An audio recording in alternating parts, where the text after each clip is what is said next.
Shabbat Shalom, nous allons essayer d'Ashmaya ce Shabbat lire Parashat Trouma. C'est là où il y a un appel au peuple de donner ce qu'il faut pour construire le Mishkan.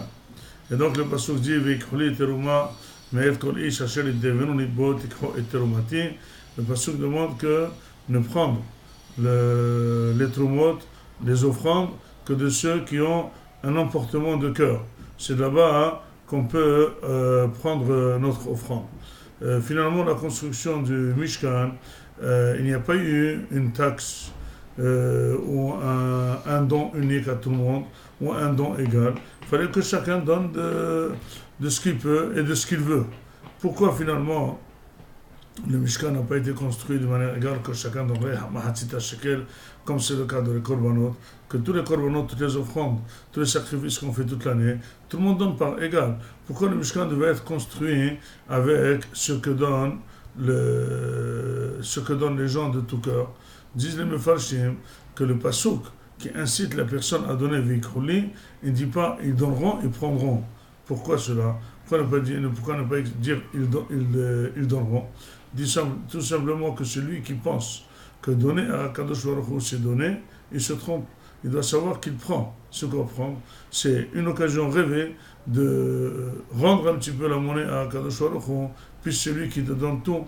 Or, quand quelqu'un te donne énormément de biens, il te fait vivre, il te donne l'argent, il te donne la parnassa, tu es marié, tu as des enfants, tu as tout ce qu'il faut. Il faut saisir et trouver les occasions pour offrir, pour montrer ta reconnaissance vis-à-vis de celui qui a donné.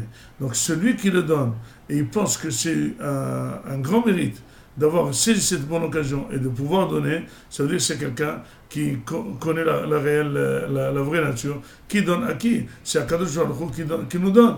Et c'est de celui-là qu'on peut construire le Mishkan. Finalement, c'est quoi le Mishkan? Le Mishkan, c'est un tabernacle où il y avait une concentration d'amour pour Hachem. Cela doit se faire avec le cœur. Les personnes qui pensent qu'il ne peut pas donner, c'est difficile pour lui donner, il ne veut pas donner, ça veut dire qu'il ne comprend pas du tout la logique, comment ce monde est fait, quelle est la vraie émouna, comment ce monde est fait. Eh bien, c'est pas bien d'avoir ce cœur. Parce que finalement, quand quelqu'un donne à l'autre, il ne donne pas quelque chose, il donne son cœur. Et là, ça se voit dans les offrandes. C'est pour ça que il faut savoir que quand on construit un tabernacle, il faut savoir se laisser emporter.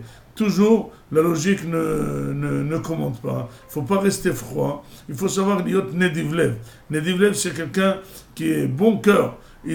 Un emportement de cœur pour donner la Torah, pour donner au Mishkan. Et c'est justement, tu sens que quelqu'un qui t'aime, il te donne un bon cadeau, bien qu'il n'a pas beaucoup d'argent, tu sens que c'est son cœur qu'il t'a donné. Cet amour, ça te donne envie de lui donner et de lui redoubler d'amour. Mais si tu sens qu'il n'est pas reconnaissant, c'est un découragement terrible pour celui qui donne. Et c'est pour ça qu'Akadosh Baruch Hu, il a dit « Li ha-kesef veli ha-zahav » tout l'argent et tout l'or est à moi. Je peux moi donner à Moshe Rabbeinu tout l'or du monde pour construire le tabernacle. Mais là, il n'y aura pas d'acte de témoignage d'amour à Hachem. Il faut absolument tester les gens et leur demander qu'il faut donner de l'argent et on va voir ceux qui donnent de tout cœur. C'est avec l'ensemble de ce cœur que va se construire le Mishkan. Dit le Midrash que Betzalel était Hacham Lev.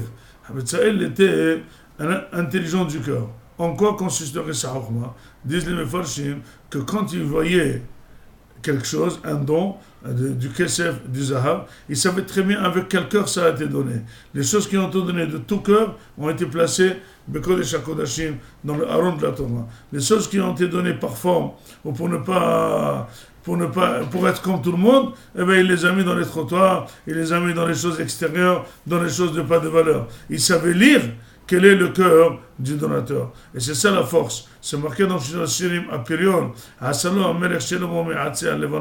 Melech Shlomo, le roi Salomon a construit un Beth Amikdash. Il lui dit Amoudav, ses poteaux, Asa Kesef, Refidato Zahav, Merkavo Argaman. C'est tout ça des adjectifs à la Shrina, qu'il a fait un siège, qu'il a fait un parterre extraordinaire. Aval Ikar, c'est Ochor, Ratsouf, Ahavam, Beno de Yerushalayim. Le plus important, c'est l'amour qu'on témoigne à Kadosh Baruch Hu. C'est pour ça qu'il faut toujours analyser et notre don et notre emportement. Et l'emportement vaut plus que le don, c'est notre cœur qui témoigne qu'on reçoit tout d'Akadosh Baruch Hu, et celui qui donne, c'est celui qui reçoit, c'est ça toute la bracha. Shabbat Shalom.